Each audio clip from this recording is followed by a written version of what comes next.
touch on my experience with my first iron butt association attempt. I was going for the Saddlesore 1000 and the Bun Burner 1500. Did a lot of research looking at different tips and stuff to make sure I planned as effectively as possible.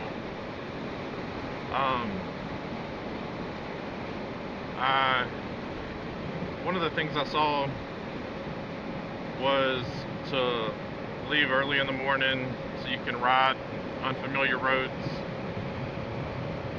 at night, and then during the day you'll be on unfamiliar roads. Just for a safety aspect, seems like. But yeah, so that's what I was planning on doing. I was planning on leaving at 2:30 a.m. So whenever I got off work on Friday, I was gonna go to bed, get plenty of sleep, and be ready to go. Well, that was the plan. So I ended up getting in bed like at 7 p.m. Figured that'd be plenty of time for me. I know my body, and that would have been plenty of sleep. Well, unfortunately, like 2.5 hours after going to sleep, I woke up 9 something, and I hated it. I tried my best to go back to sleep. Tried. Not able to go back to sleep. So I was like, well, I'll just push my start time back.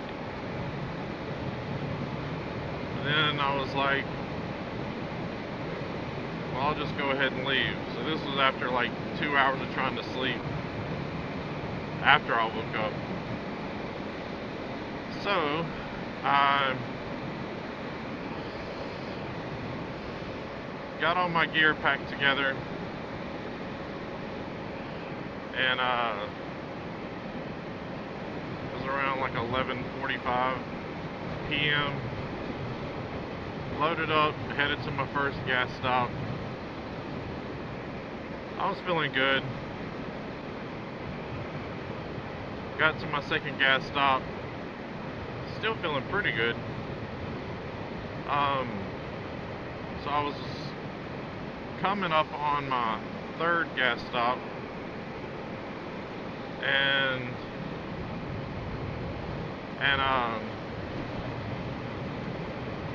I noticed that the miles that I'd planned to get there, my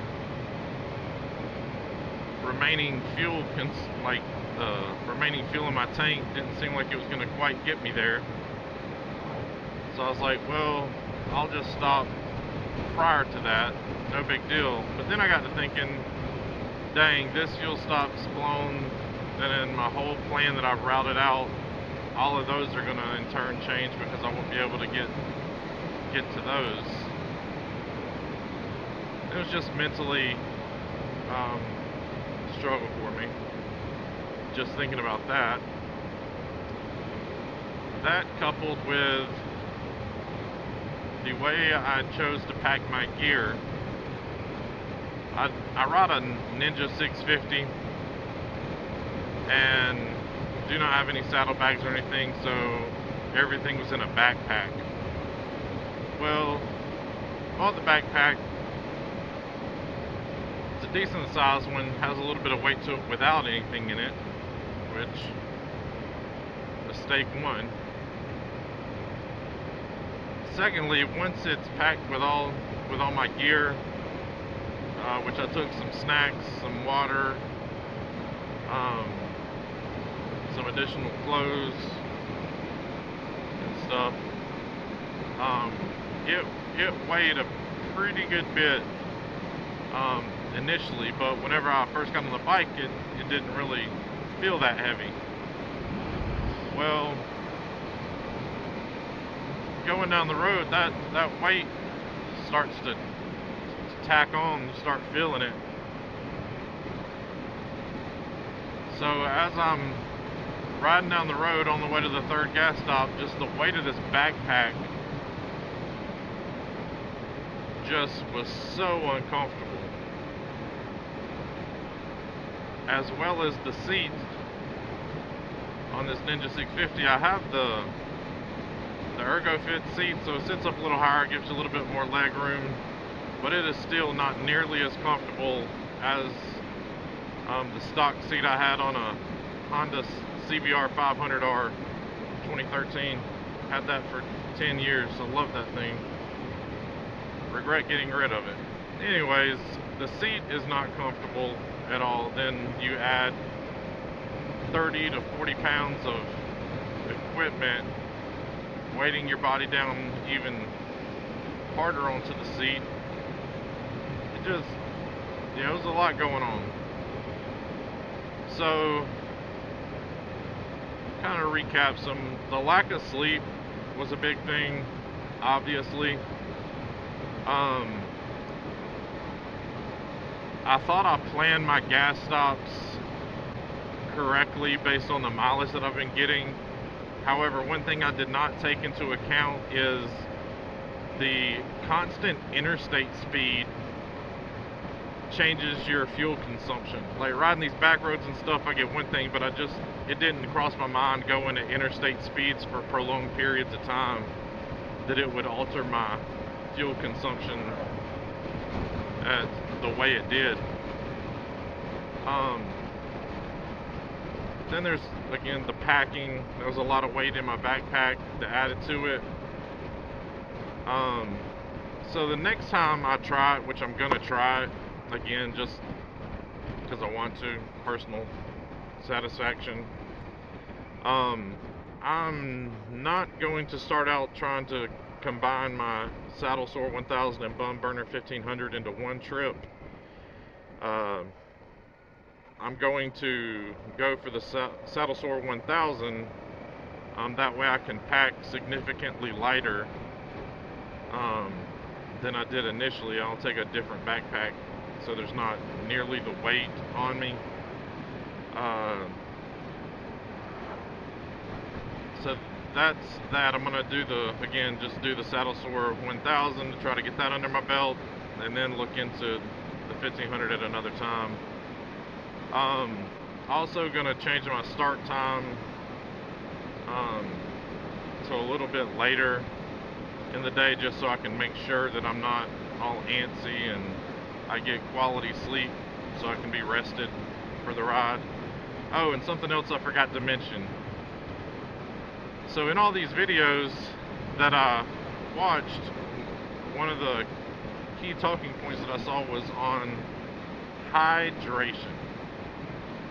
So I drank some water here and there like beforehand, thinking it'd be fine, but once I got going, the lack of preparation of hydration on my part was also another thing, because I began cramping so badly, just sitting in this position for the prolonged time, that I definitely need to hydrate better, because that was definitely another bad move on my part.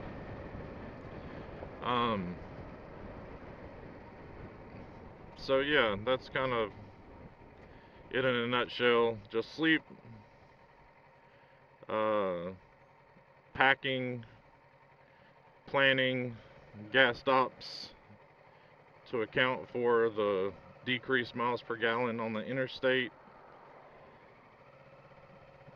and hydrate. Those are my key takeaways from this attempt. Like I said, I'm gonna give it a whirl again when I have some time in a couple of months. Give it a whirl, see what it goes like. But anyways, just wanted to share my thoughts on my failure of that iron butt challenge. Like I said, I saw a ton of videos of people talking about you know, their success, which is awesome because, like I said previously, it's a very big accomplishment for such a grueling challenge. Um, so yeah, but again, I didn't run across too many talking about them failing it. So just want to let y'all know to go into it. Definitely plan and prepare. Be mentally prepared, and just know it is grueling. Especially if you're doing it on a Ninja 650, where there's not really the ability to stretch your legs out. But yeah, appreciate y'all. Guess I'll catch you on the flippity flip.